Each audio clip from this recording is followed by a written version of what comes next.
Hey everybody, this is Dr. B, and here's a brief video on how to navigate within your online copy of the lab manual. So I'm going to start right from scratch. I'm in Google. Let's just type in Cengage to get started. Oh, this looks like a good place to link here. If you've already signed in, you should be able to go right to your account here. I think I'd go to my dashboard. I assume you've logged in, you've got a textbook, and you're good to go. When you do that, this should take you to a page where it has your book itself, the online version, and we'll take a look at that. This will be the instructor version, which is a little bit different. So I've got the textbook, the 7th edition. Why don't we go down to the ebook, which I think everybody has.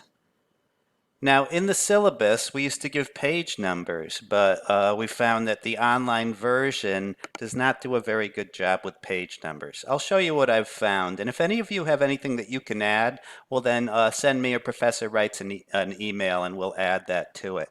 So you've got everything here. This is nice, but you'll notice that when you go from chapter, say I'm in chapter 1 now, as you go through this and poke around, you may be noticing that the link doesn't change. So you can't give links to individual page numbers. You can go to page numbers by going search this course. I can search for a page number. So if I go to page 400, it will take me there, go directly to page 400. But probably due to the fact that the publishers just didn't want to give away the entire book in the form of a PDF, we've got this weird format here. This is page 400, but look at how unwieldy it is. It's narrow. It's not really a good way to look at things. It won't immediately bring it over to here, and you're kind of stuck with this view here. You can also go to page number here, like say page 300. That's fine, and there it is, but it won't really get you anywhere nice and big unless you use these numbers here, 15-1C. Now let me X that out. That actually is a pretty good way to navigate around. And if you want to get back to the very beginning, just X out this here. And why don't we go to 15-1C? So there's 15, and we can look at it this way. And there it is, 15-1C. And now you've got it in a nice whole page view.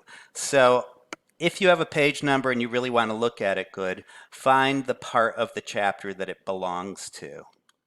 You can bounce between that way and this way here, and that's a good way to go. Let's just do one more random one to make sure we're good. Suppose you know that you need to go to page 362 of your textbook. So we'll just go to, we could do it this way, 362. Go directly to page 362. Okay, and I guess that is 22-2B, and I really don't look at oh, is that it? 362. It's probably within there. There it is. Oh, look at that. So it's in between.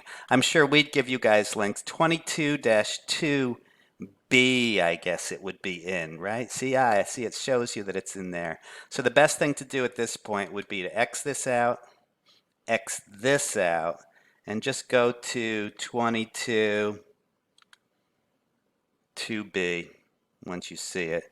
There's 2A. If you see this version, you might want to click there, and I think this gives you a different viewpoint. Yeah, 22-2B. Boom, and there it is. And that's exactly the start of that unit right there. And so now you've got a better way to look at things. 22-2B, that's how things are really organized. And there you go, and that's the whole thing. So that's what I would do. I would turn the page number into a section number. This is Dr. B. Send me any emails you have regarding any discoveries you've made, how to look around, and I look forward to seeing you guys at our first Zoom meeting.